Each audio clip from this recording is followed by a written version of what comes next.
So Apple finally update their Apple TV with the new 4th gen model with some serious updated specs.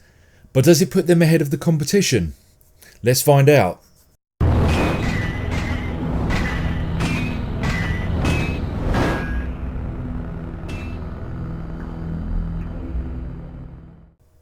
Now this is an unboxing and the first impressions of what I'm getting as far as specs towards this new 4th gen release. So let's go through it slowly and find out what Apple have done to make the changes from the 2-year-old 3rd gen to the new 4th gen.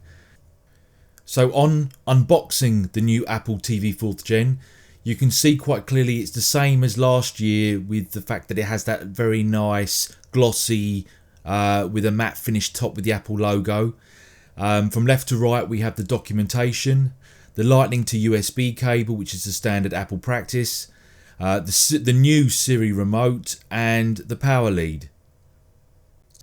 Okay, let's start with the fact that it's actually quite a bit bigger than the last Apple TV. I would say at least twice the size, in fact, in depth. Now there must be something under the hood that is giving Apple an advantage, or giving them hopefully the advantage over other competitors like the Nvidia Shield TV. So what does the 4th gen Apple TV actually have? An A8 chip with 64-bit architecture and 2 gigs of RAM. Now if you compare that to the 3rd gen, which was, I know we're talking about nearly over it's actually over 2 years ago. It only had an A5 chip with 512 megs of RAM. So Apple have done a good job with keeping it in line with the rest of the competition. It also has 802.11 AC Wi-Fi with MIMO technology and Bluetooth 4. It has an HDMI 1.4, which unfortunately doesn't support 4K content at the moment. There's Ethernet, IR receiver, and there's a new USB-C input for service and support. Now the one thing you will notice that's missing is the optical audio output, which is unfortunate because, to be honest with you, I would have preferred that to have stayed. In all honesty, yes, it's quite a bit of an upgrade compared to the last gen.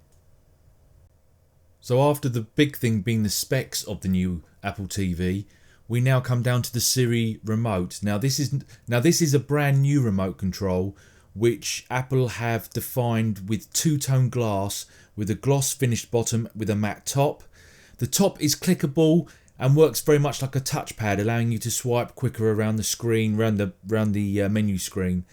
The buttons are laid out in a way that is easily accessible. We now have a new Siri button, which is below the menu button, that allows you to speak into your remote, very much like the Amazon Fire TV. The remote can be charged with a lightning cable that, according to Apple, will give you a few months worth of life from a single charge. I personally have been using the new Apple TV for some time now, but it was really in need of a few updates and content before showing off its full potential, especially when combined with the SteelSeries Nimbus controller. I'm now at a point where I can show you what I use my Apple TV for, and I will be making a future video emphasising its strengths and weaknesses against the competition. So please hit that like button and subscribe to my channel for future videos on games, action figures and tech. I'm Grayson Steele, and until next time.